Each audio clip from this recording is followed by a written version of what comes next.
Good morning. क्रिसमसची सुट्टी संपली आणि शाळेचा दिवस आला. तर माझ्या लेकीला घेऊन मी शाळेमध्ये सोडलं. शाळेमध्ये बघितल्यावर खूपच शांतता होती. आणायला गेल्यावर टीचर्स मुलांकडून असे ॲक्टिव्हिटीज करून घेत होते.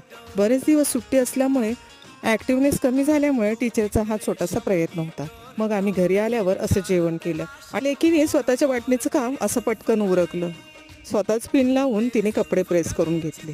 तर मंडळी, आता चालू आहे कुकरमध्ये हलवा बनवण्याचा ट्रेंड. म्हटलं आपण पण ट्राय करूया, म्हणून असे गाजर कट करून घेतले. स्वच्छ धुवून त्याच्यामध्ये दूध ओतून घेतलं. गाजर शिजण्यापुरतं दूध ओतलं आणि कुकर लावून घेतलं. चांगल्या 4-5 शिट्ट्या केल्या आणि नंतर असे स्मॅशरने स्मॅश करून घेतलं.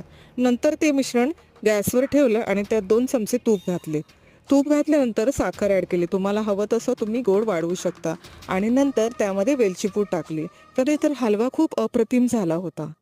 तर तुम्हीही ट्राय करा. आजच्यासाठी एवढंच. भेटूया